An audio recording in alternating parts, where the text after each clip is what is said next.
very we are very honored and privileged to have two wonderful people with us, Anand Kumar sir and Anup Verma sir. We have been talking about academics all the time, so I think some 2 months back we thought we should go outside the purview of academics and neurology and talk a little bit about life outside neurology. That is how this whole the project came up, and this is hosted by the postdoctoral fellows in epilepsy who have passed out, almost around 35 or 40 of them, and it's a concerted effort by all of us. Having said that, we had two very interesting talks by Dr. Gopal Krishnadas, and that was, in fact, one of them was chaired by Anand Kumar sir and Anup Verma sir also. I think I don't have to say much about both of them. Anand sir is the HOD of neurology in the prestigious Sampradaya Institute of Sciences in Cochin, and Anup Verma sir is a senior consultant neurologist in SDMH Jaipur, and again it's a pride for us to say that both of them were alumnus of our institute, that is Sri Chitra. With a brief introduction, the topic is about Akasha, the all-pervading space, and even I'm not very sure what sir is going to speak, and that makes it even more wonderful. So I hand over the mic to Anup Verma sir to take it forward. So please. Thank you. Can you hear me? Yes.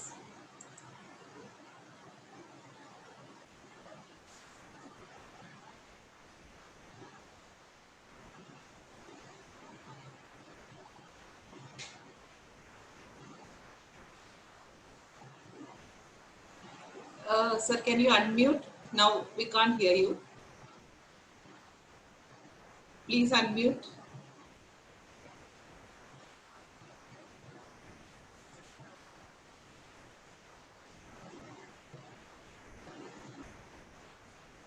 Anup sir, can you unmute? We can't hear you. There you are. I've unmuted. Yeah. Okay. Sorry about that.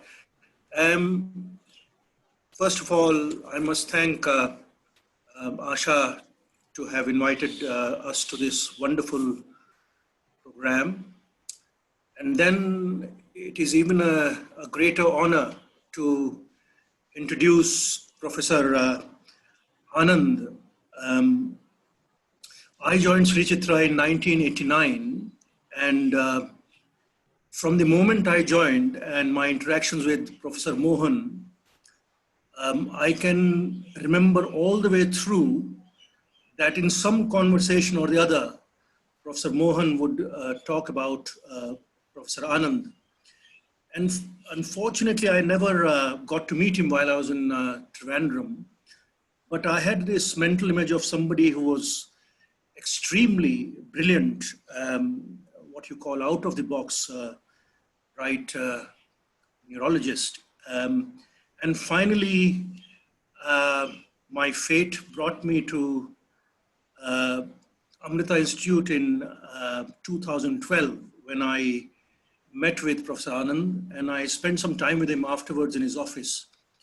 And I was surprised by the work he was doing, which he showed me, which was what Asha has named in these seminars as life beyond neurology. He showed me his models on consciousness and the extraordinary work he was doing, taking neurology beyond what is conventional academics to what is true knowledge. And today's topic is Akasha, the all-pervading space. So if any of us, like me, went to Catholic schools, we remember how God was described, and he was omniscient, all-pervading. And Akasha, in Vedic terms, is space, and it is all-pervading. It pervades everywhere. It is inside, it's outside. The object goes away, the space remains. And Professor Anand has written an editorial in Current Science in February 2020, which was posted on the group some time back. And reading it is not easy. And therefore, I hope this talk will clarify some of the extremely thought-provoking and difficult concepts that he clearly has understood and wants us to understand.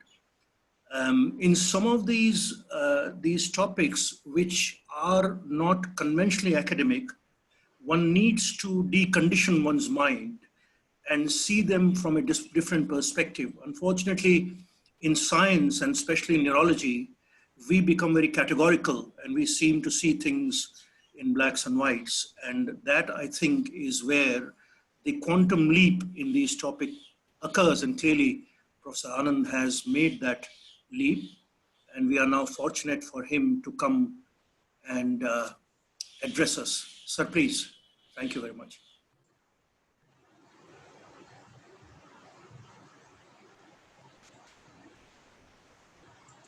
Yes, sir.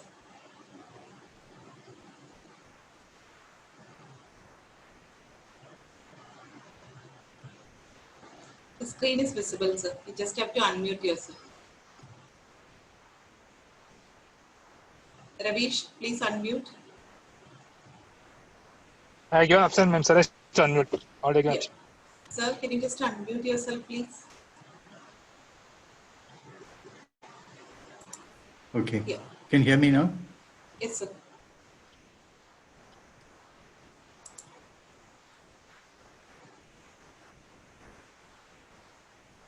So at the very outset, let me thank Dr. Asha and her team. They are doing a very laudable work, and it is my privilege and honor that I am being invited to present in this very esteemed forum. And I also thank Dr. Anup for his kind words, and I was a bit moved when he mentioned about Dr. Mohan, who is my mentor. And I can never forget him in my life, because if I do that, I'll be forgetting my roots. And as Anup mentioned, I have chosen a topic which is beyond neurology. And he has already set the stage rolling by telling that you have to decondition yourself because this is my first request, that is surrender logic, think beyond logic and beyond neurology. So this is Albert Einstein, his quote, "Not everything that counts can be counted, and not everything that can be counted counts." So logic is not the end of everything. So what I'm going to do is I'm introducing a new discipline. Yes, you heard it quite right.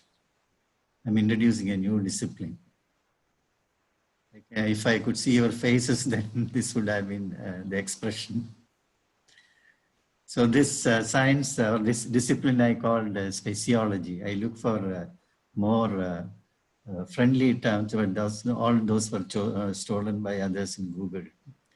So I opted for this term, that is speciology. I think this marks the dawn of a new discipline. That is, it's not rocket science, but it is science from a totally different perspective. So I have given a definition, so you don't have to go through the entire definition, because once you start defining one thing, it should be all inclusive. That is why I did this. So I will just read it out. Spaciology or spaciological science is the study of space in various forms and dimensions. Their physico-chemical characteristics and molecular interactions, factors that determine them, and influence of space on origin, evolution, and development of life forms, life at molecular, organelle, cellular, and organismal levels, and the role of space in reversing aberrations in the homeostasis in living forms. This is a very elaborate definition, but this is my dream, to set up a center for spaciological research at Amrita, and I have already given the name as Amrita Akash. So I have had a lot of discussions with the management and the trustees, and their approach is quite encouraging. So first we will look at the basic concepts. Like in Sound of Music, we will start from the very beginning, and this is a very good place to start. So where the story begins? The story begins here. The Big Bang Theory, although it is a conjecture, this is something which we can go by at this point of time. So here in this picture, if you look at zero time, when the time begins, the first to happen was the space. And then the electrons came, the quarks came, the neutrons came, the protons came, the atoms came, helium, hydrogen, and then the stars, the planets. So the common substrate for all these celestial objects is the space. So this is my kind of first concept, that space is the mother of universe. Or I can even say multiverse. So if you look at the universal space, this is very evident. I don't have to explain anything to you. And what we do is we cordon off a part of the universal space, and we think or we claim that it belongs to us. It is just like fencing a plot or fencing your house. The tree next door will not know that the fence is there and it is a boundary. It will grow into your space. So this is an artificial space, but this is very much required for your survival and to have a sense of agency or the sense of self, which is very important. And neurology also, you must have read a lot about the sense of self and the sense of agency when it comes to the alien phenomenon and all, out-of-body experience, depersonalization, derealization. Those are all conditions where the self sort of disappears. Anyhow, so this is what happens when the universal space, you cordon off a part of the space as we call it the self. So if you take the self space, again, it is divided into a mind space and a physical space. This is again very evident. I don't think it needs to be explained. The physical space, your physical body, and the mind space is the substrate for all your emotions, goals, beliefs, and what you do. If we take the mind space, it has got a conscious manual pilot mode. It has got a non-conscious intuitive or automatic pilot mode. So whenever I utter the term intuitive, people always think that it is some sort of a special gift for people to predict the future or know something which is not known to the ordinary.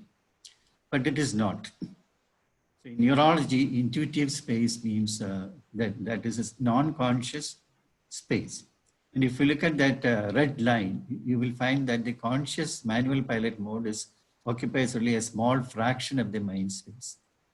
Much of the mind space is occupied by the non-conscious, intuitive, automatic pilot mode mind space. This is very important because the non-conscious, intuitive space contains all your life values, the domain-specific knowledge, and of course some corrected intuition which we carry along with us all our lives. Whereas if you come to the conscious manual pilot mode, it is available for introspection. It is not automatic and it can be controlled. On the other hand, if you look at the non-conscious intuitive space, it is not available for introspection. It is a black box. However, it is automatic. It is highly emotionally charged. And it can work without the aid of the conscious mind. For example, I will give you an example. You can sort of look at intuition at different levels. The basic level of intuition or intuitive training is when you learn to drive a car. So after you have learned, it takes long time for you to learn how to drive a car. But once you have learned, you never forget. And when you drive, it is a non-conscious method. That you change the gear, you apply the brakes, it doesn't come to the conscious mind.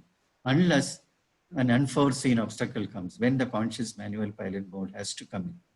But most of the time, some books claim that some 80 to 90% of the time, you are in the automatic pilot mode. Your emotions, your gestures, your language, the way as I speak to you, the words that spill out of my mouth, nothing is under my control. I know what exactly I have to speak to you, but the entire thing is controlled by non-conscious, intuitive, automatic pilot mode.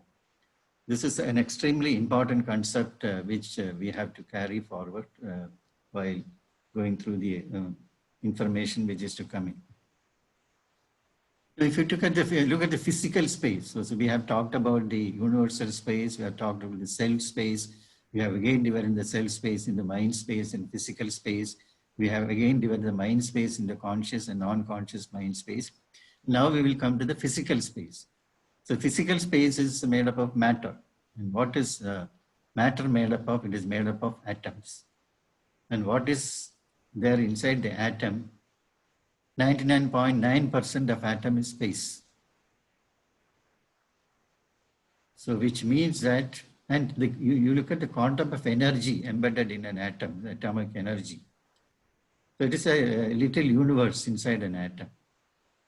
So when I talk to many and when I presented in certain forums, there is a healthy criticism that you have just added the word space to whatever is already known. Intuition is known. Manual pilot mode is known. Everything is known, but you have just added space to whatever is already known. So my explanation is that I suggest space as a substrate of mind. So all these years we have been talking about mind-body medicine. So I would like to take it to a deeper level, which I will come to later. So concerning matter, he is my favorite, Einstein. So most of the quotes are by Einstein. We have all been wrong about concerning matter. What we have called matter is really energy, whose vibrations has been lowered to a perceivable level to the senses.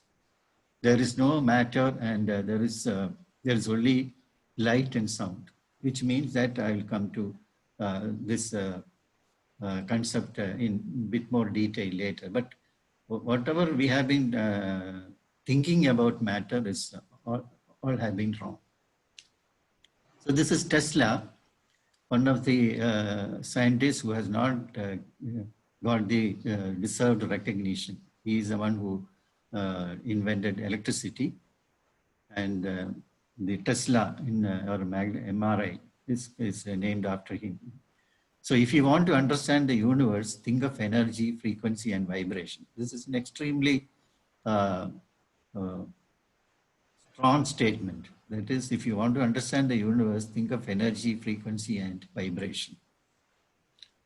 So the universe, all things in our universe are constantly in motion, vibrating. Even objects that appear to be stationary are in fact vibrating, oscillating, resonating at various frequencies. Which means that the chair I am sitting is constantly in motion. It is vibrating, it is resonating. So I'll give you an example. For example, if the soldiers march on a bridge, they are asked to disperse and walk, because the marching frequency, if it tallies with the innate frequency of the bridge will break. So which means that all these objects, the so-called solid objects, are all vibrating.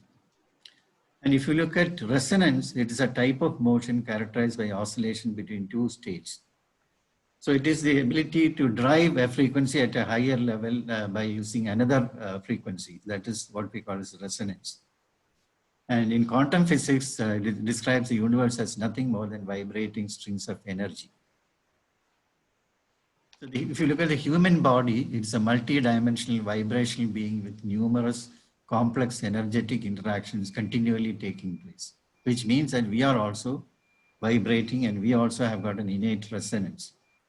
For example, this is one area I'm quite interested in, but that is a separate presentation about resonance.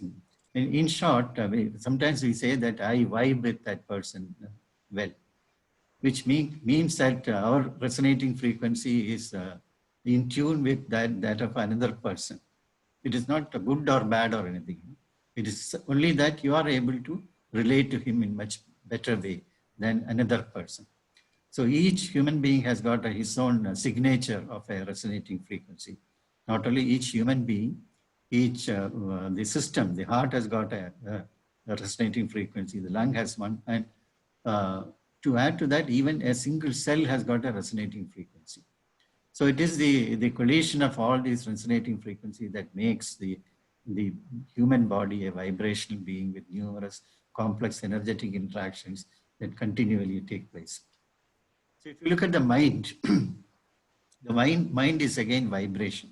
So if you say that matter is coming out of vibrations and energy, then it is very equally prudent to think that vibration is the substrate for the mind, the consciousness, perception, sensation, and reaction.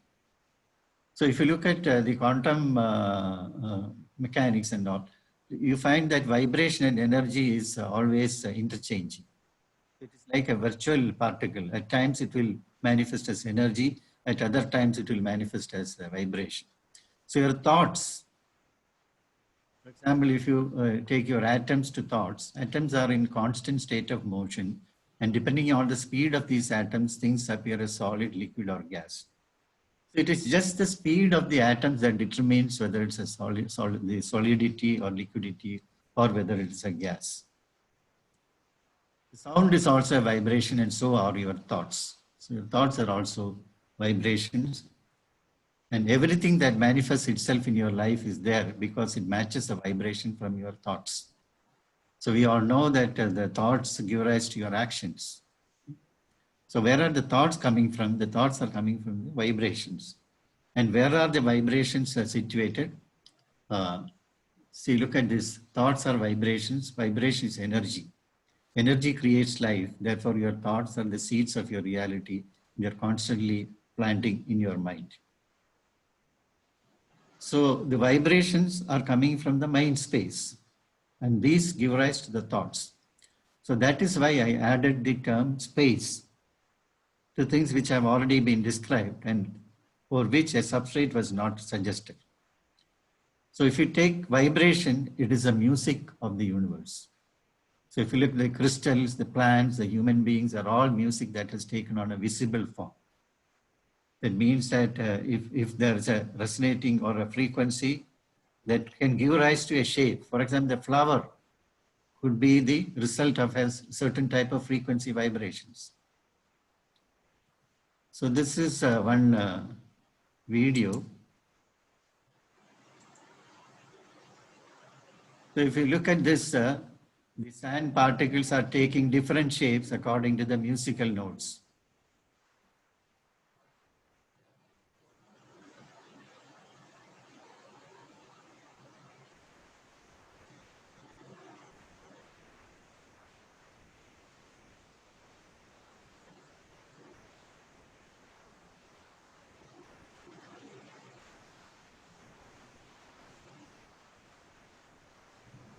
So this means that what I am telling you is correct, that vibrations can give rise to shapes. So this is the crux of the thing. And another quote by Albert Einstein, everything is energy, and that all there is to it. Match the frequency of the reality you want, and you cannot help but get that reality. It can be no other way. This is not philosophy, this is physics. So which means that for example, there is a saying that you are what you eat, you are what you drink, you are what you breathe, and you are what you think you are. So which means that the vibrations give rise to the thoughts and you think what you are. And that is the reality for you. So this slide I have included to make sure that I am talking science and not philosophy. And this is the X system for intuition, which is a network between the orbitofrontal cortex, the caudate nucleus, and bilateral inferior parietal lobe. So this is the intuitive system, which is a non-conscious system. It's a black box of your mind. This is X system. As I told you, it is affective. It is very slow to form. So anything which is in the intuitive sphere is very slow to form, but resistant to change. Once you have learned to walk in a particular way, it's very difficult to change. Or the swimming, the style of your swimming, it depends on how you learn it. The insensitivity to one's own thought about one's own self. So it is an autonomous entity. Insensitive to explicit declarative feedback from others. It is not affected by it is not, it goes to the conscious mind, what the reactions of others and all. The intuitive mind is not perturbed by the reactions of others. Again, Albert Einstein, the intuitive mind is a sacred gift, and the rational mind is a faithful servant. We have created a society that honors a servant and has forgotten the sacred gift. I would like to repeat this because it's one of my favorite slides. The intuitive mind is a sacred gift and the rational mind is a faithful servant. We have created a society that honors a servant and has forgotten the gift. So this is a model I have created. So if you look at this, on the top you have got the mind space. The vibrations of the mind space give rise to your emotions, your beliefs, your goals, intentions, conceptions, and also the perceptions of the physical world through your five senses. But if you take the physical space, it is again coming from the universal space, the atoms and the Panchbhutas or the five elements go to make the human body. So this is in continuum. This is something which I want to drive in, that is the mind space and the universal space are in continuum. I'll give you an example. Suppose you go to a riverside or if you are by the side of the ocean, the calmness, the serenity of the environment percolates into your mind. At the same time, if you go to a marketplace, the clutter percolates into your mind. This is a very simple example to tell you that the universal space and the mind space are in continuum. So as I told you earlier, you have got a physical body, the self and the universal consciousness. So the brain can be looked upon as a transducer, transducing emotions from the space, and the energy form is converted into thoughts and vice versa. So when I was, as a child, I was reading about Buddha and how he got enlightenment. And I was under the impression that while he was meditating, some celestial light was shining on him. So that I thought was the enlightenment. Then only I learned that I have been totally wrong. So when Buddha was meditating, when he was looking at the piplia leaves dancing against the wind, for the first time he realized that for the leaf to dance like that with happiness, it should be supported by earth, it should be supported by wind, by water. So it means that everything in the universe is dependent on others. Not only for others, not only living, but also non-living beings. For Buddha, it became a realization that he lived in that reality. For us, it still remains a knowledge. So that's the difference between realization and acquisition of knowledge. So it is like people talk about extended consciousness, universal consciousness, and how meditation is sort of bridging you to from your self-consciousness to the universal or expanded consciousness. So it is like a river joining the ocean. And I believe that the right parietal lobe is a gateway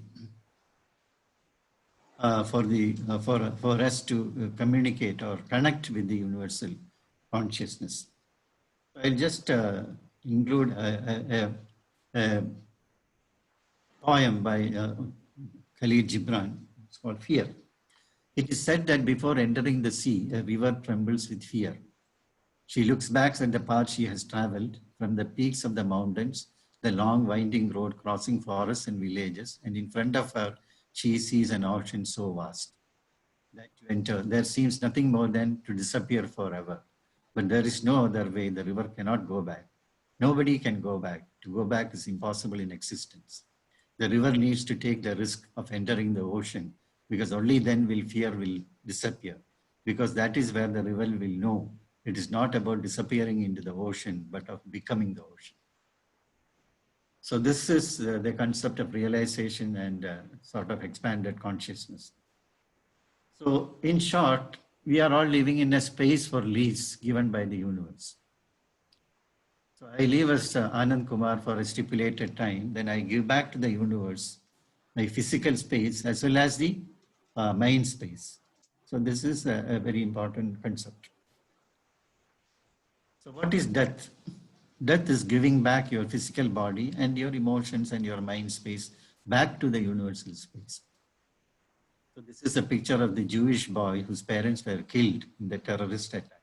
I just wanted to show the strength of emotions we feel for the child just by looking at that picture, which means that all these emotions we have accumulated in our life, where is it going? Is a question often asked. So I believe that it is going back to the universal space, but not with the address that this emotion belongs to Anand Kumar, this belongs to Dr. Anup Verma, not like that. It is not labeled, but the emotions go back to the universal space.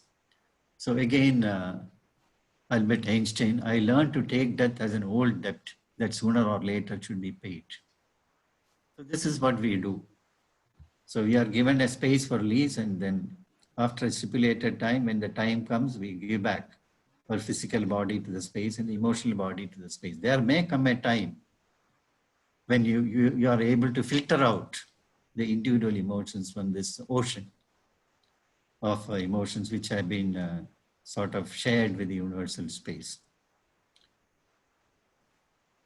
So coming to the self and space, static and dynamic space, air, water, and vacuum space, which means that I will dilate upon self and space later, but static and dynamic space is very evident. I don't think I need to explain, but air, water, and vacuum space. For us, it is air, which is a space for us. For the marine animals, it will be water, and in the outer space, it will be vacuum space.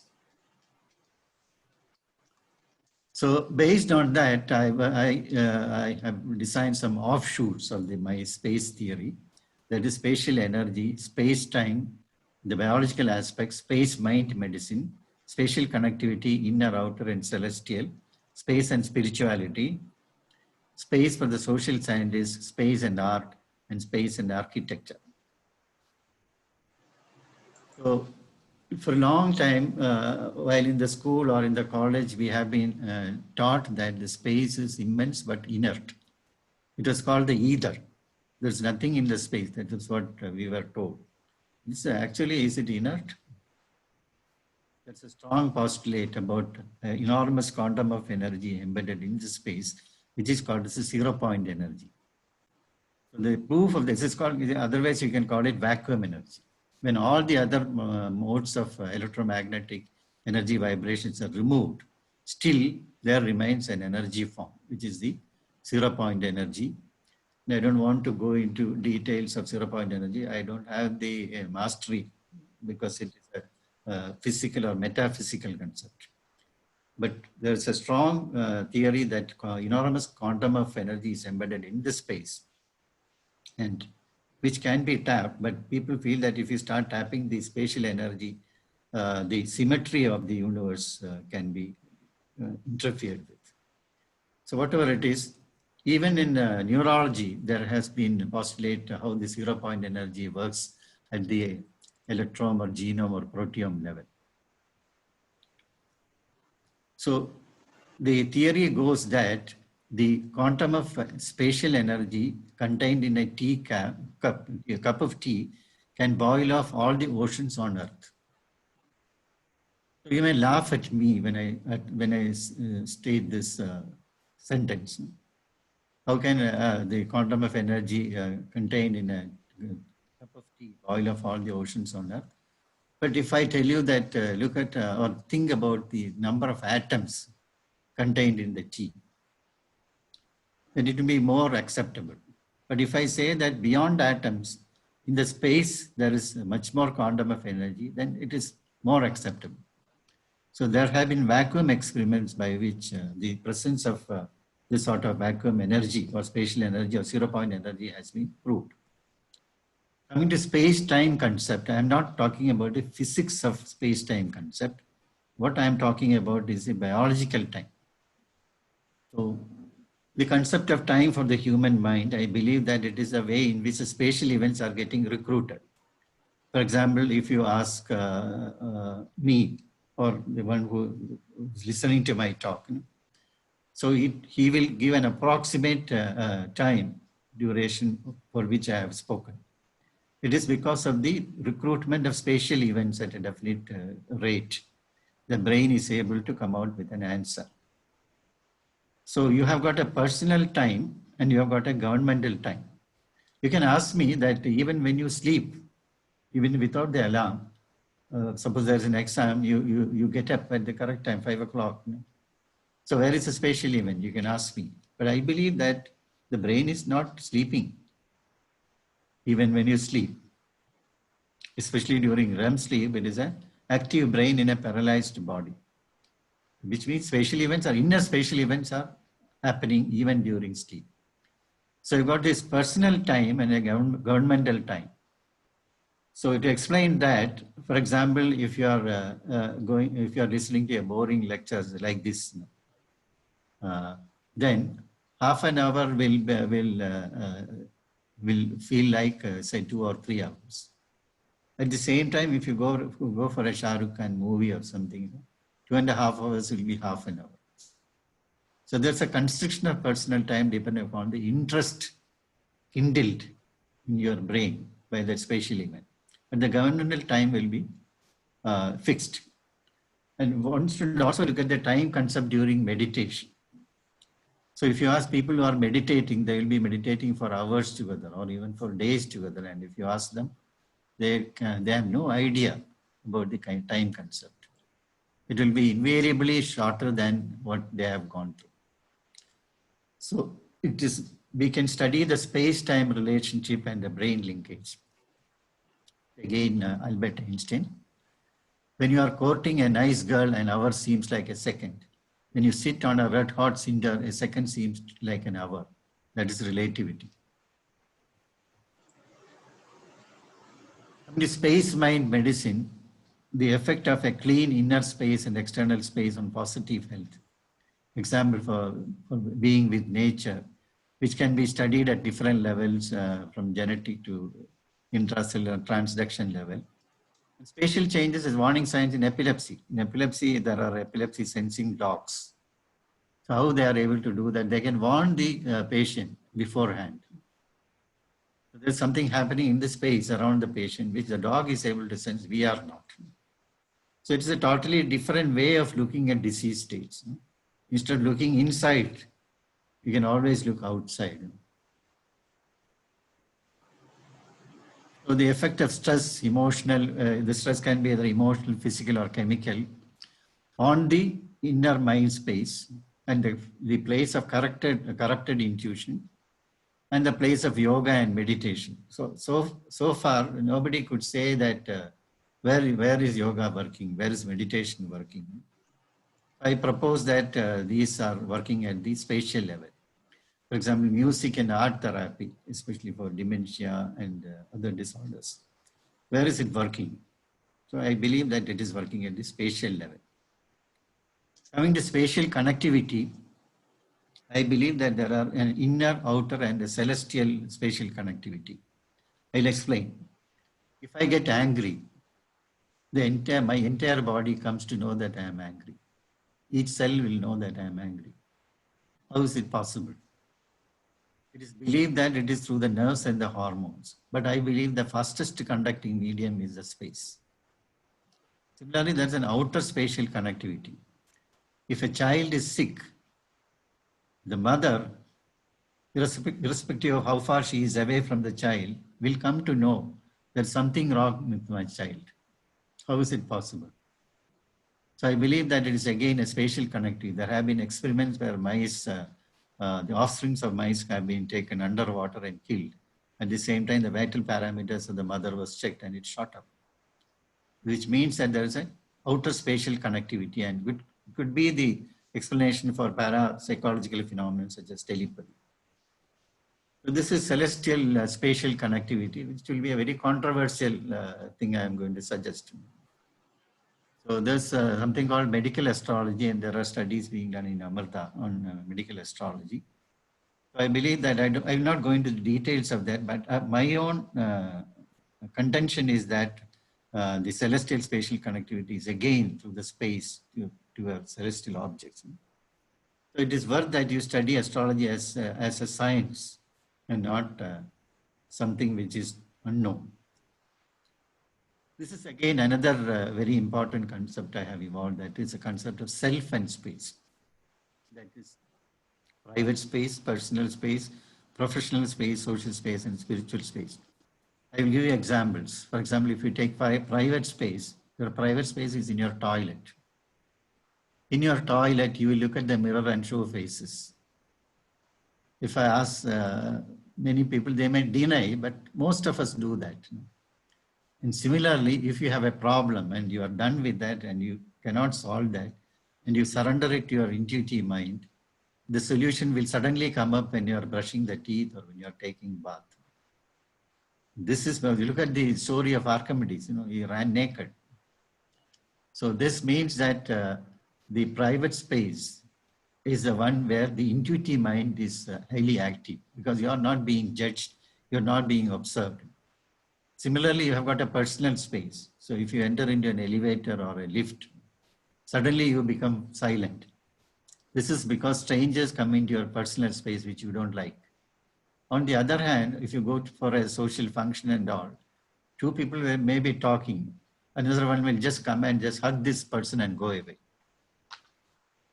Which means that he has the freedom to enter into that person's personal space. They are very close as friends, or whatever be the relationship.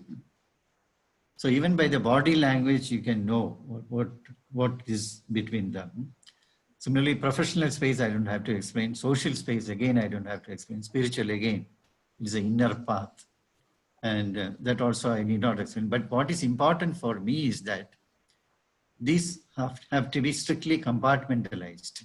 You cannot allow the private space to migrate into personal space. You cannot defecate in the public.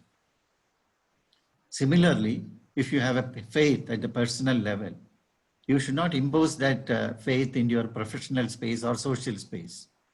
That is going to create problems. So which means that for a social scientist, it is it will be a very interesting field to study the characteristics of the different types of spaces. The spiritual space can percolate into most of the other spaces. The space and spirituality,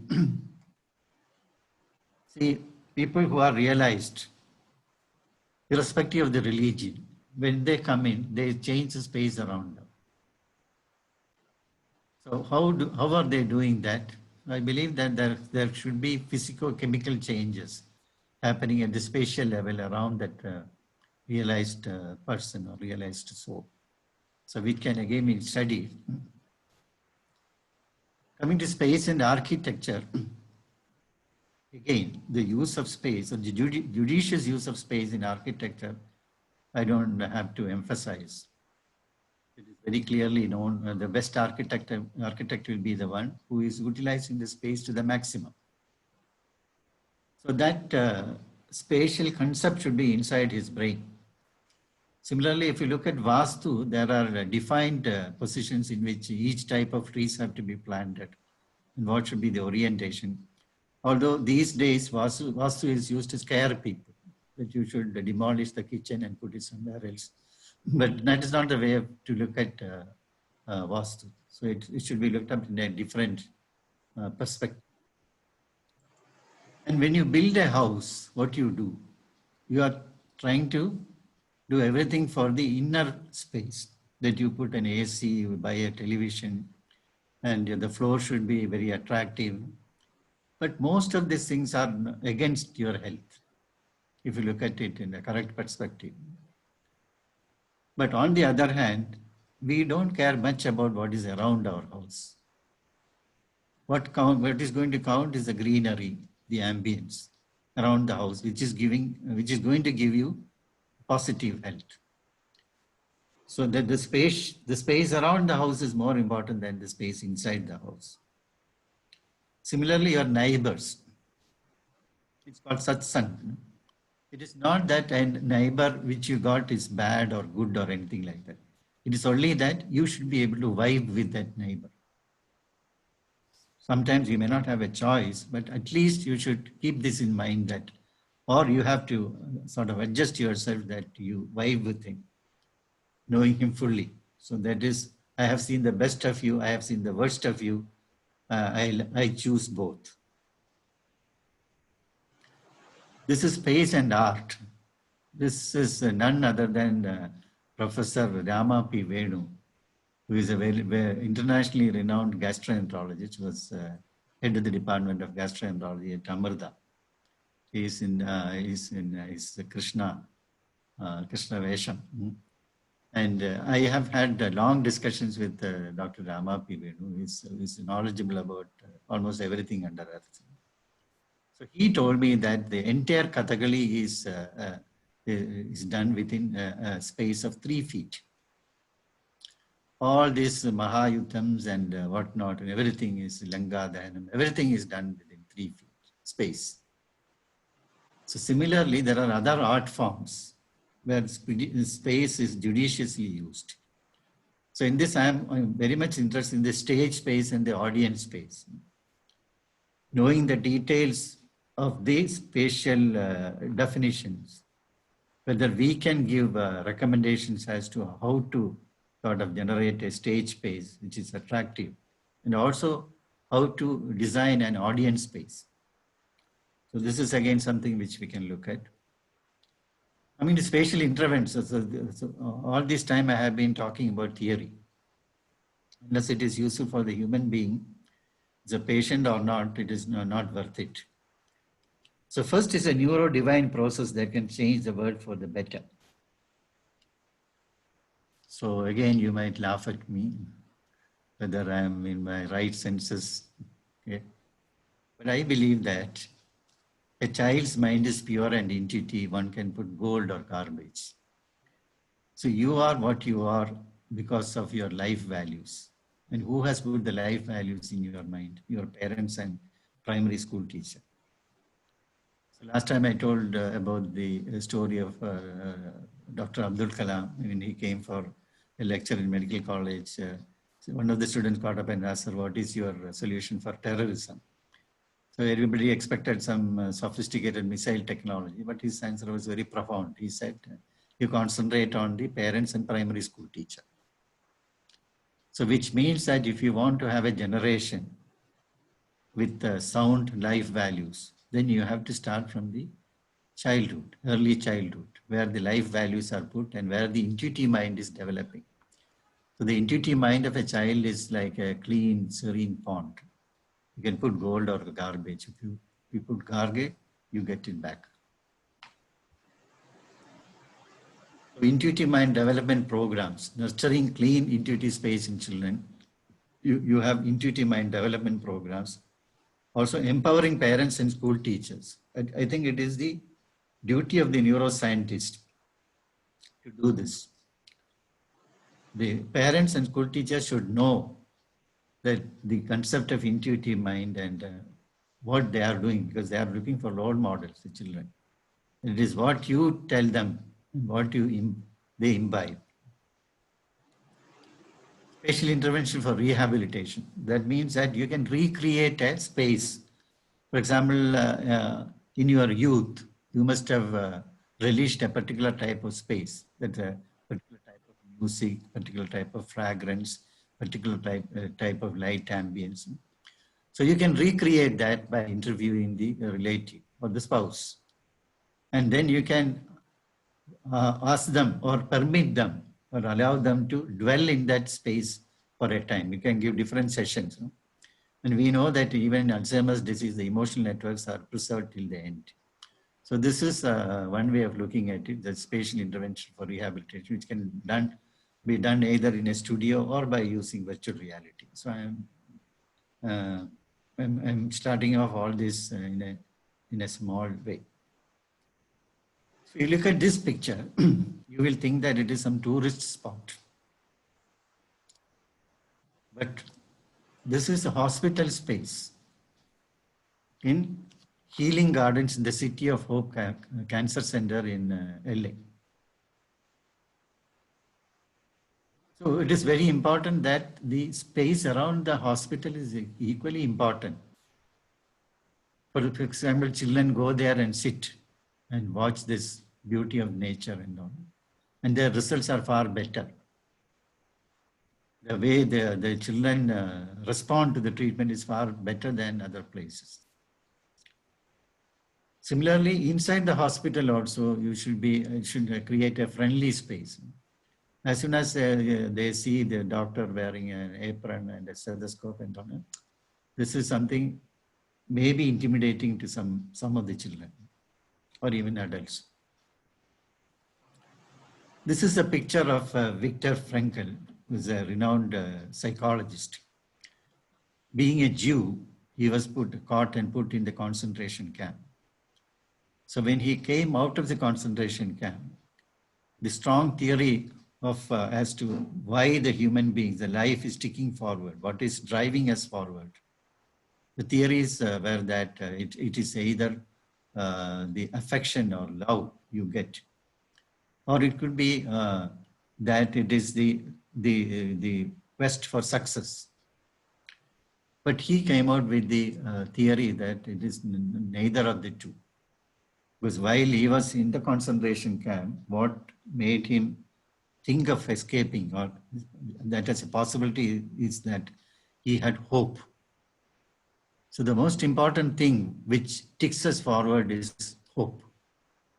That someday, sometime, you will have a better life. That is what we all think. So when you are dealing with a patient, you should also look at the patient mind space. And you should give enough allowance for space for hope. And you should have hope clinics. They should be allowed to imagine what they will do once a disease is cured, or once it is getting controlled, what all things he wants to do. He may be wanting to go for a film. He may be wanting to go sort of celebrate his birthday. So he can have a visual imagination in his mind space. So that is going to help him a lot in responding to the treatment. Special recommendations for training and real life exposure. There has been a study when the IIM pass-outs were studied in research as to find out whether they were real life success or failures. And you may be surprised to know that majority of them are real life failures. Because even a clerk sitting in the office can destroy his life. Which means that there's a need for, irrespective of the discipline, you should have real-time exposure. This is called as a living labs. This is being practiced in Amrita, not in medicine, but in other disciplines. Special recommendations for marketing. That is to market a product. As neurologists, we know what is neuroaesthesiology. We know the colors which will be attractive, and we know what the brain likes. Similarly, you can give as to suggestions as to how to design the space for proper marketing of that particular product. So I have been going around with this idea for years. It is not that I am just in this particular year I thought about it and I am present. It has been with me for years together, and I have faced heavy criticism. But some of the criticisms were healthy. But many people told me that it's our philosophy, bring science into it. When I modified the presentation, I made a lot of reading and found out that there is actually science in what I am telling. The not so healthy reactions were that it seems that you are developing psychosis, take treatment without delay. So I have suffered a lot of mockery. I have suffered a lot of rebuke. And when I fell down, this particular guest editorial came to my rescue. So this guest editorial was published in the prestigious Current Science in February. Is ambient space a determinant of human health? Which means that at least the scientific community is recognizing my thoughts. And when I fell down, there is one person who gave me a hand. It is Dr. C.C. Karta, who was the pathologist, cardiac pathologist in Sri Chitra. It is only because of him that I could publish this guest editorial. I don't have the stature of being invited for a guest lecture by Current Science. Not by any means. It is only because of his name. And he prepared the draft and everything for my ideas and concepts, and his own he added. And that's how I was able to stand or sit before you and present to you this quite weird topic. So the all pervading Akasha appears to be diverse on account of its association, various conditionings or upadhis which are different from each other. Space becomes one on the destruction of these limiting adjuncts. So also the omnipresent truth appears to be diverse on account of its association with various upadhis and becomes one on the destruction of these upadhis. It means that the space is being altered by the conditions. When the conditions are lifted, it is one. Just as the omnipresent truth is, when the conditions are lifted, it becomes one with you. So let us understand the nature of our Akasha and nurture it. Thank you so much. Thank you so much, sir. I'm speechless. I don't think I'm the right person to make any comment on it. So I would request Anup sir, and all the more Katta sir is here. I don't know whether you're aware of it.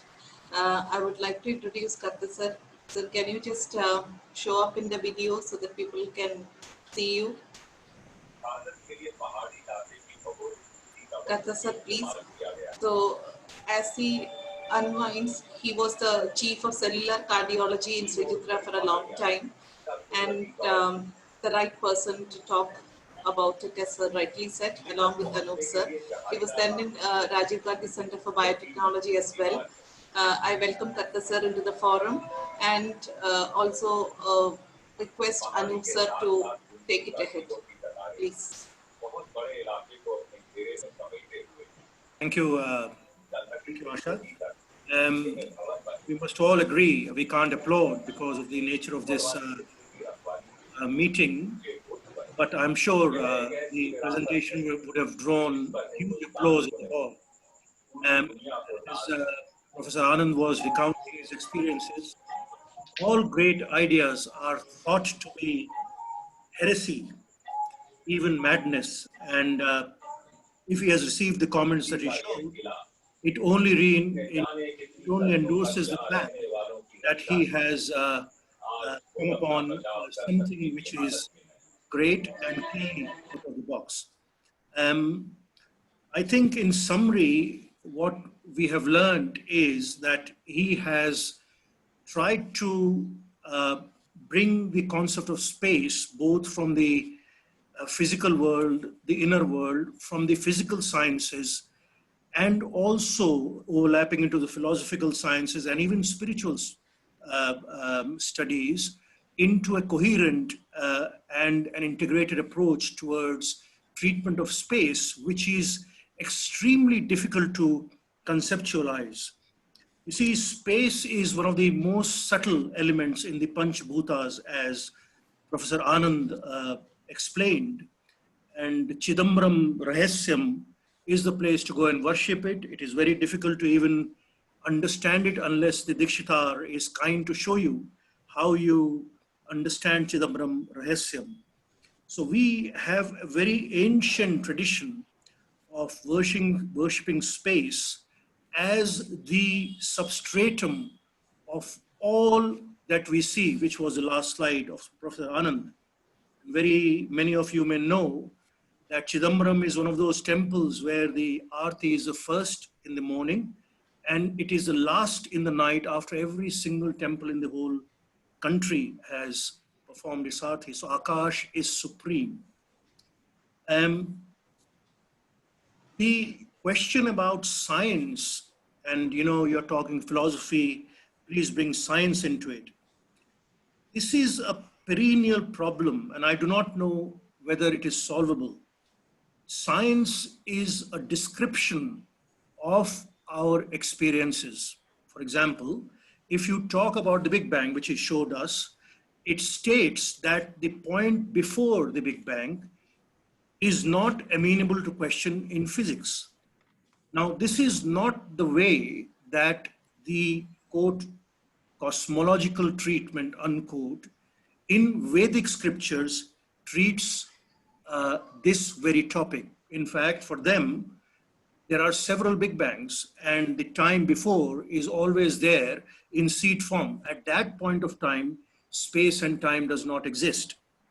Now, how will you marry the two? I think it is very difficult, but what the scientific community, and since it is the majority, and since it is how we communicate our ideas, how we want to bring about change, including Professor Anand's holistic clinic at Amrita, is to at least try and put some of these ideas into the conventional experiment mode. So for example, if we have, as his article states, problems with hippocampal lesions, how space is distorted, or patients who have spatial problems, how they visualize their own inner space versus other people. You can have some control experiments, and then the scientific community may wake up to it.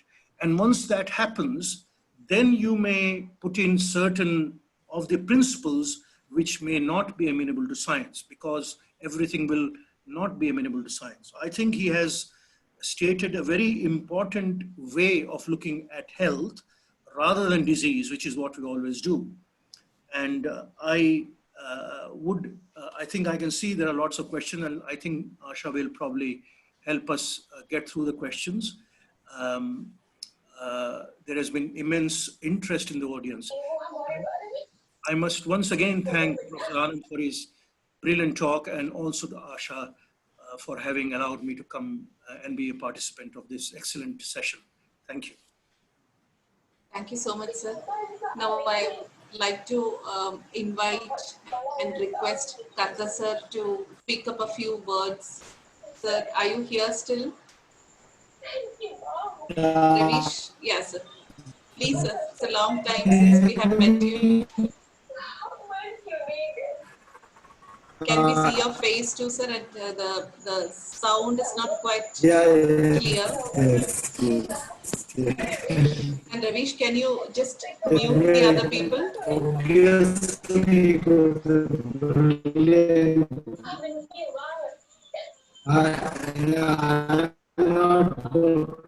Sir, it's breaking actually. Ravish, please mute the other people.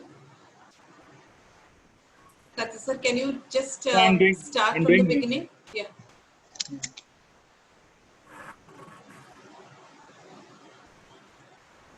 I'm not technologically savvy. I don't know how to open the camera, the laptop.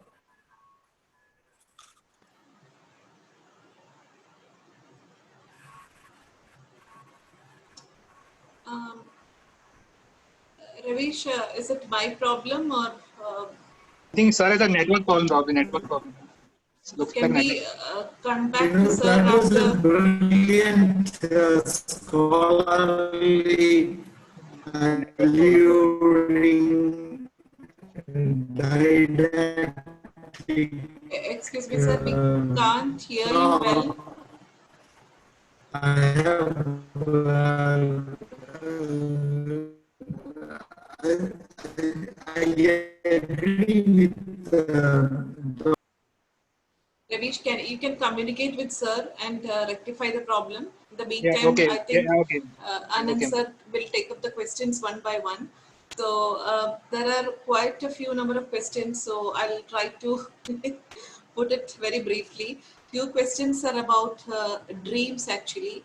What is the fourth state of consciousness, or otherwise people call it dreams, according to what the notes here. I'm not aware of that, but why do recurrent dreams, whether good or bad, come, and what has that to do with the mind, space, and consciousness? Okay, if you look at dreams across the Atlantic, the theories are different. So if you look at the Hobbes theory, and the other person is called McCam, something. Whatever it is, there's a difference in which the perception is there in the brain as compared to the between dreams and non-dreams. For example, when I look at an object like this mouse by my side, so it comes and falls on my retina and it is split into its components, taken as weighted impulses to the occipital lobe, reconstructed. So that is a concept of perception. The way you see the mouse will be different from the way I see it. In dreams, what happens is, this is called as a postero-anterior throw. It comes to the posterior and goes to the anterior, and then you decipher what it is. What happens in dreams is that it's called as an antero-posterior throw. That the percept is already there. Then it is thrown to the back. And what happens, that is why in most the dreams, it gets fragmented in the end when the dream ends. So to answer your question as to, this is the one theory about dreams. The first theory was that it is the purging of the brain in the night to get rid of the unwanted material. The second theory is that it is to activate the rusted networks. So whatever it is, in connection with my talk, if you ask me where are the dreams coming from, so you can say that it is coming from the networks of the brain. But I believe that I offer the same substrate even in dreams. For example, if you look at our ancient wisdom, it is classed as Swapna, Sushupta, Jagra, Turiya Avastha. Turiya means a witness mode. So in dreams also, the mind space is there. It is not that the concept of self and the perception is not there. So already perceived things are sort of reactivated into your mind space and then thrown backwards. That's what happens in dreams. There are so many other connotations to dreams as to what it means, the meaning of, there are big books on the meaning of dreams. No? But it is because you know how dreams are studied. Dreams are studied by narrations. So you wake up a patient during REM sleep. And there are two types of dreams. You can have either a thought dominant dream or a visual dominant dream. The thought dominant dreams are in NREM sleep. Visually dominant dreams are in REM sleep. That is what we remember. The vivid dreams are in the visually dominant REM sleep dreams. So what is being done is you do a polysomnography, and when they are in the REM sleep, you wake them up and ask them, have you been dreaming? If so, what was the content of your dream? And there are so many sort of myths about dreams. You know, some people believe the time sense in dreams is very constricted. Whatever you see for whatever events are for hours together in the wake state will be constricted to 2 or 3 seconds. So these things are very difficult to study. So that is why you have to surrender logic. At some time, there are things which you cannot explain. Your brain has got constraints that you have to accept. Thank you, sir. And somebody has put a comment that they are quite literally vibrating from your talk. That is from Sarah Kalik. And another person, Vinada, who's my friend, she's not a neurologist. She says that the fourth state of consciousness is Turiya Avastha, which you rightly said now. And in meditation, you can reach that Turiya Avastha. Vinata is also a person, I think, quite into spirituality and meditation. She's my friend, not a neurologist. So the next question is a very practical question from a person sitting in Glasgow, whose name is Dr. Ramesh. How can you apply the space concept and make India a better place? Yeah, this is what I was telling, that neuro-divine process which I was suggesting. So if you want to make not only India, even anywhere in the earth, if you want to have a generation which is with clean life values, then you have to concentrate on the intuitive mind development. So this is a black box, and I will give an example. For example, if you know about typhoid fever, and you want to give a lecture to the MD students, you want to give a lecture to the lay person, to the nursing students, you can tailor that knowledge in such a way that it is palatable to each type of audience. So how you do that, you cannot make it explicit. So this is a black box. This is done by the intuitive mind. It is just like the neural networks in computational science. You have got an input, you have got an output, and something happens in between. That is what happens in a neural network. The same thing happens in an intuitive mind. That is where you have to concentrate. You have to empower the parents and children, and there are other methods of developing the intuitive mind. Thank you so much, sir. So do you mean to say that it can be inculcated only in the childhood, or say by the age of 50, a person can change as well? This is my personal question. So can I develop my intuitive mind at this age? If I think I haven't developed it so far after hearing your talk. No. You have developed. No, what I'm telling is that, for example, we always talk about lifestyle modification. We seldom talk about lifestyle nurturing. Because for a person of my age, if I want to change, it is very difficult. That means that unless there's a catastrophe, if you get a stroke or a heart attack or something, then you change. That also for not long enough. After some time, you will be the same. Which means that the intuitive mind is, because it is, as I showed in one of the slides, it is very resistant to change. And your conscious mind has no control over it. And 90% of the time, we are functioning in the automatic pilot mode. As I'm speaking to you, my gestures, my smile, everything is not in my control. I understand, sir, but at least we can make an effort. So, Sure, you can make an effort, and the more important job for us neuroscientists, is to empower the parents and school teachers about yes. this concept. So that is what you can do. That itself will give you enough gratitude so Yes. that your intuitive mind will become clean. Fortunately, there are 4 or 5 primary school teachers also here. Sir, addendum to that, there was a question by Dr. Saroja that was personally to me. Post-COVID era, do you think that it is going to change the intuitive mind of people? That now people are all liberated and they have great revelations that, life is so fragile. And do you think that when everything is settled, they will go back to their previous state, or are they going to become better persons? See, I always tell that all human thoughts can be dissected down to a fear or desire. That is at the conscious level. See, when I speak to you, when I'm answering to you, my reward is that I should make a proper answer, which is palatable to you, acceptable to you. That is my desire. The fear is that I may go wrong. So all human thoughts, take any thought, you dissect it down, it will end up in a fear or a desire. So that is at the conscious level. So that is the whole earth is running on these two emotions, desire or fear. Why there is war between nations? It is desire or fear. Similarly, at the individual level also, this is what is running the earth. It is not running on oil. It is not running on truth.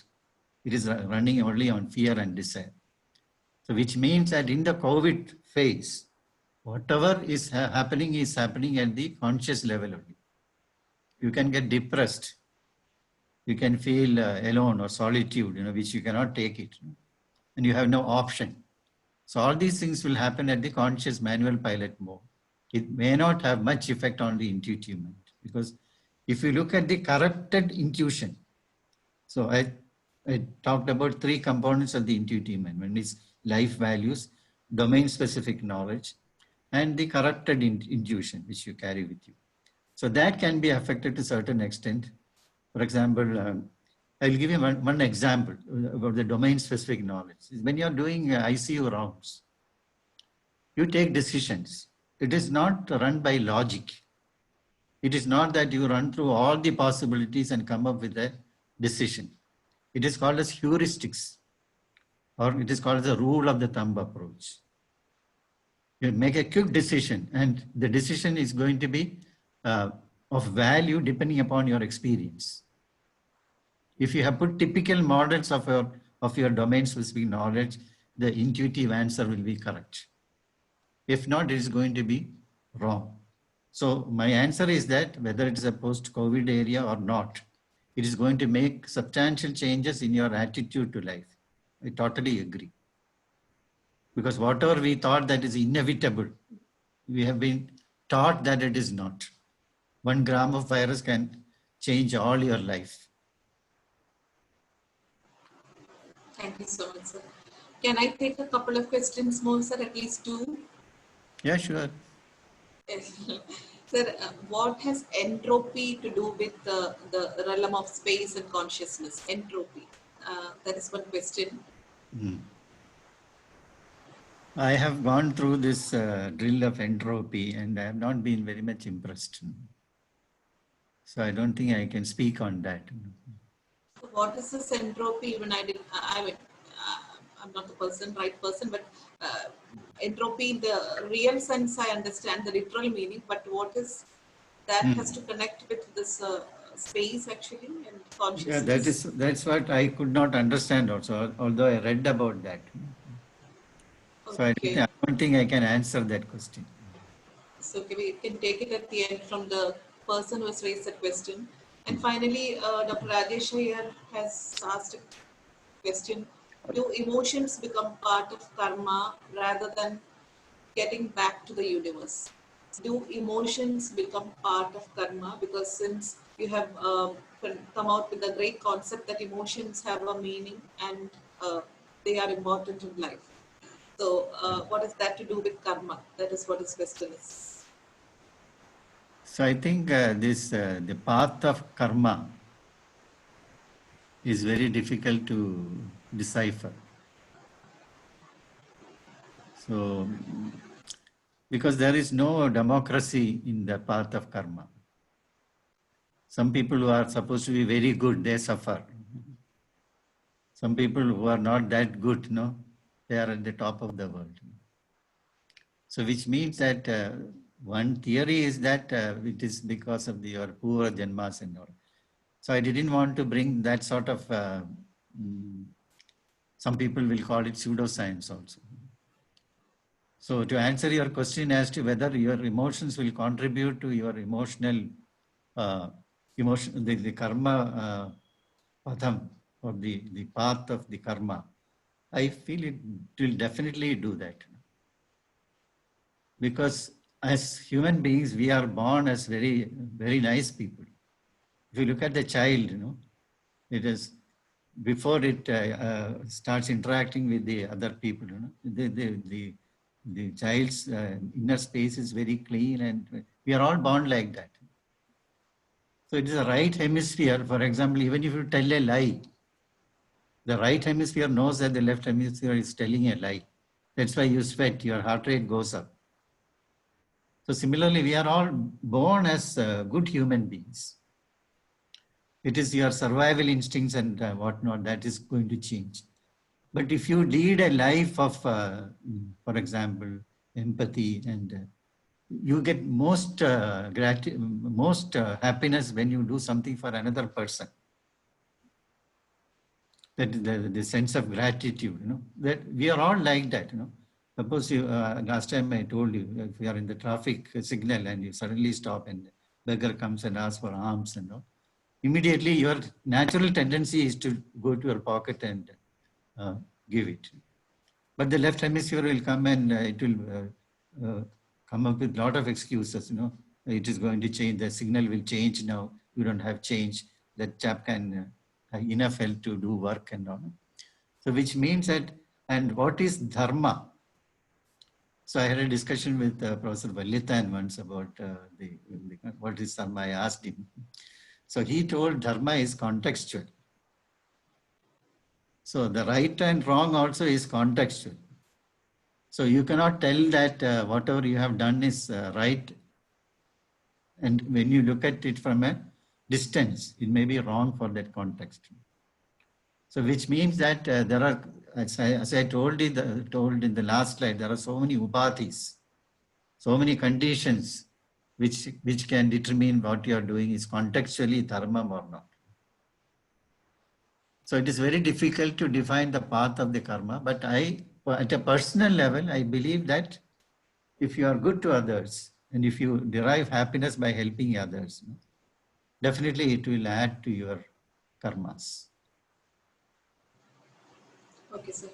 I think that was the final question. Although there are so many others there, in the interest of time, I would request Karta sir. I think his audio issues have been corrected to come up and say a few words. Karta sir, please. I am happy to rejoin. It was a I scintillating see. talk. Of course, Anand is known for his excellent presentation, brilliant, scholarly, didactic, alluring, and whatnot. I think when Anand first spoke to me about his concepts on this space and space medicine, we were in a right space because we were traveling together in Spain and Portugal and all those things. So in the evenings, we used to get together with a glass of wine, and the ambience was so good. So I got hitched on to his concepts and hypotheses. But I was not clear what exactly he was talking about.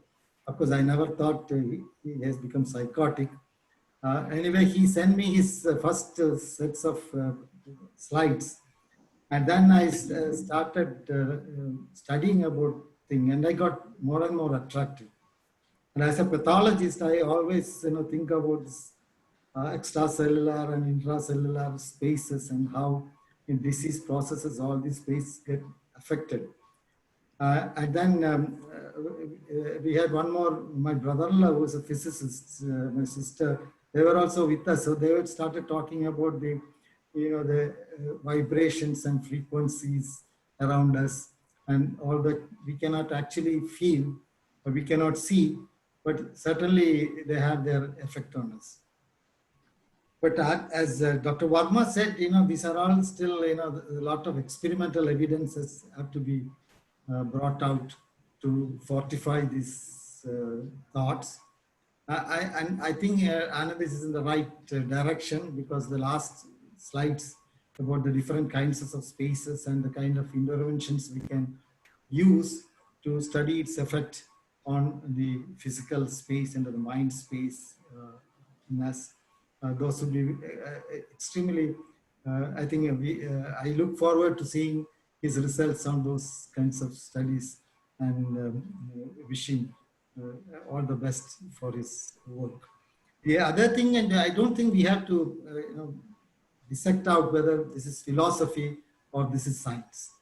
Because we all know that science is a very recent term, and what we are talking about, science now is finding experimental evidence. But otherwise, all science started with as philosophy.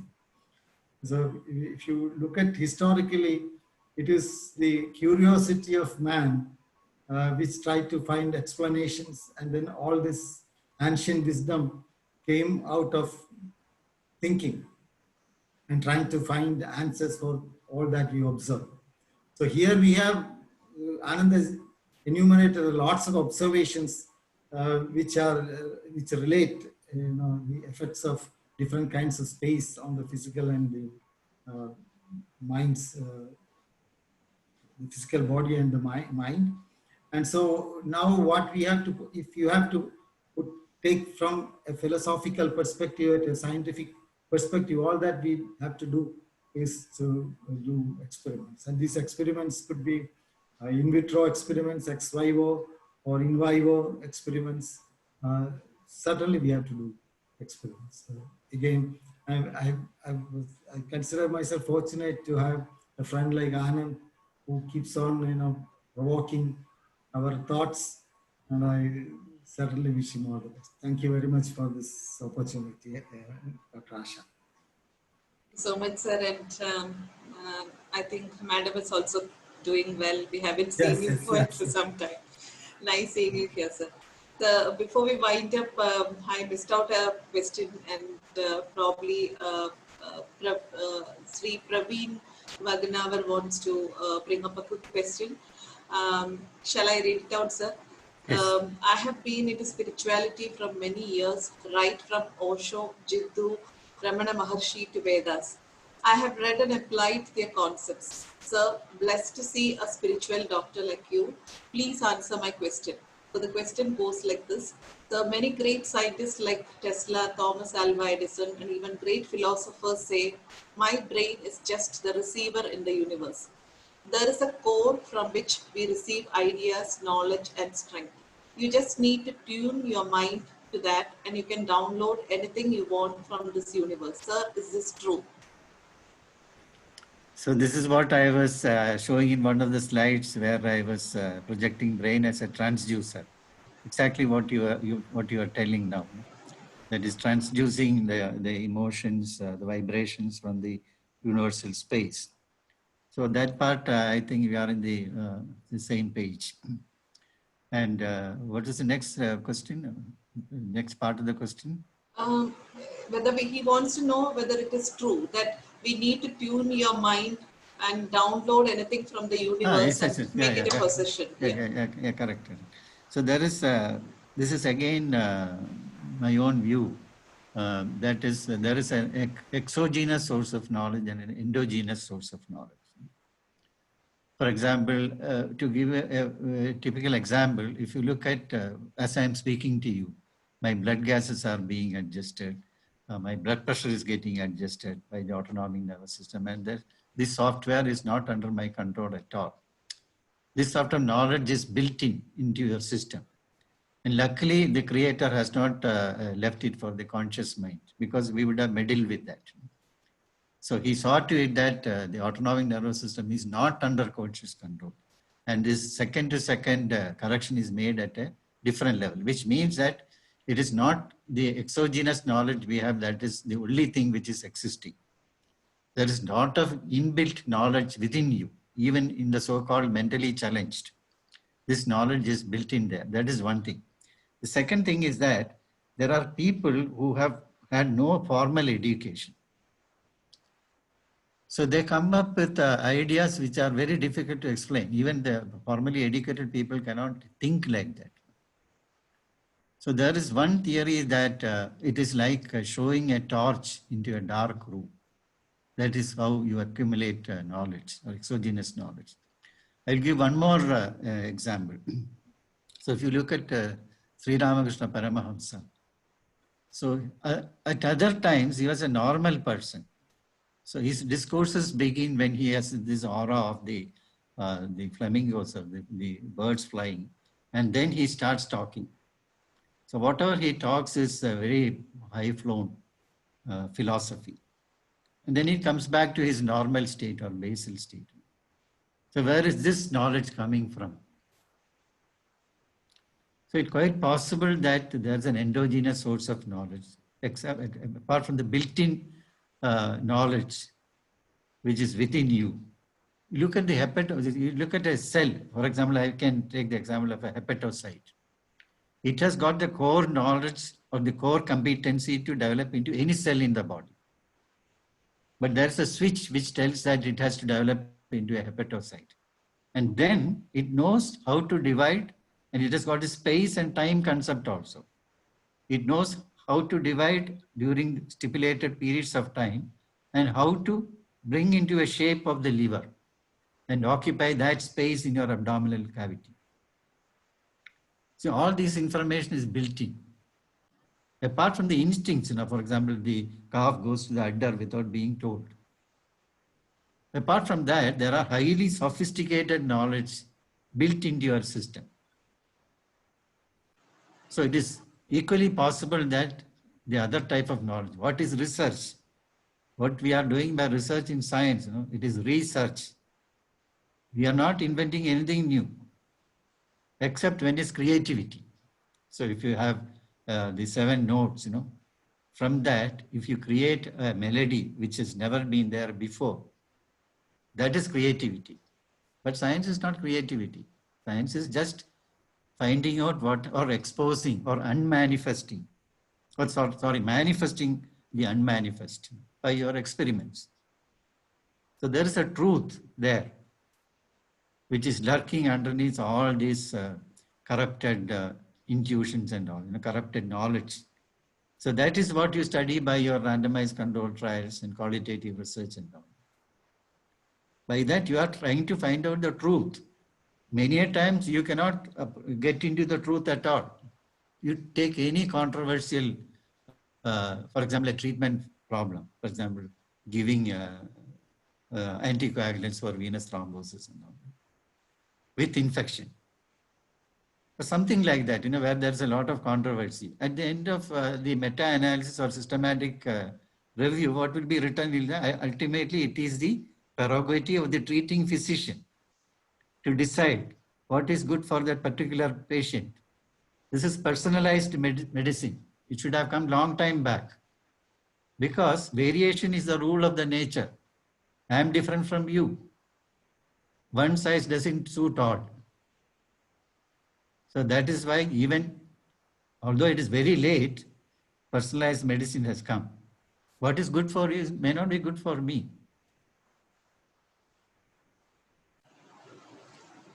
Thank you so much, sir. Again, I have no words.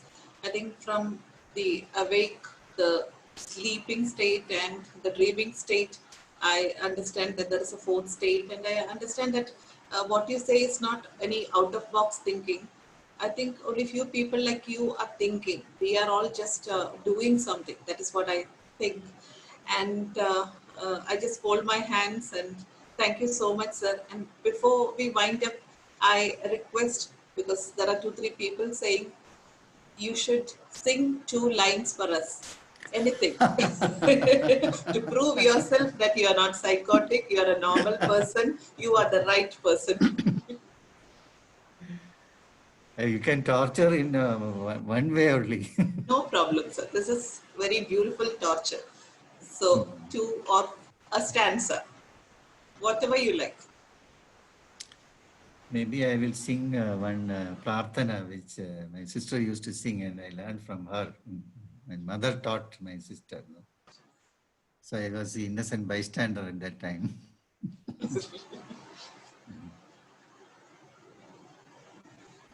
Vandanam Sanatananukshana Vikaswara Sundara Prapanjadi Kandamam Prabhavame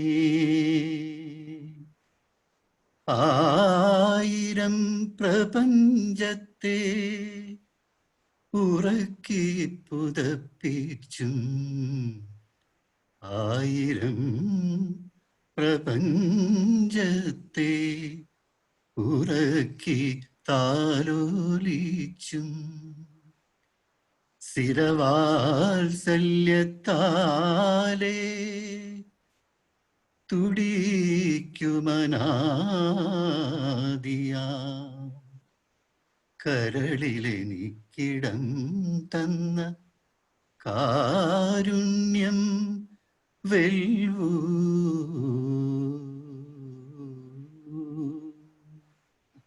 Thank you so much, sir.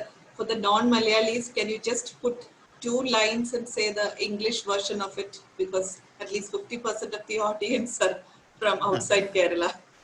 I think Karta can do it. He's good at it. One of you, sir. And then we'll Please, wind up the session. Karta, help me once again.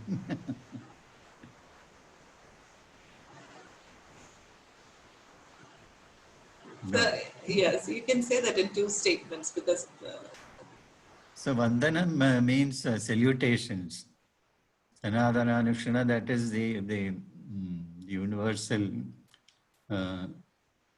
Prabhavam means what should I say, the light or something like that, So I am offering my pranams, the ultimate power.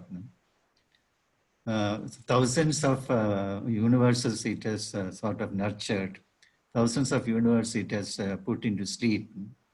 And it is the umbilical cord between the universe and me. Siravalsalyatale, that gives me a lot of solace and all. the beyond the logic, just like the Akasha, and I have been given a place in the heart of that Sanatana, and for that I am grateful. Thank you so much, sir. And thank you all the teachers, including Chandra Madam, Nair sir, Sharada Madam, Keshada sir. I don't know how many of them I've left out. And all the colleagues and the non-neurologists who have contributed in a great way. And thank you again, sir, Anup sir, Karta sir, and all of you. We'll be meeting soon. We'll have monthly sessions. Probably the next one will be by Anup sir, and we'll have it every month. Thank you so much, sir. Thank you. Thank you so much. Thank you, sir.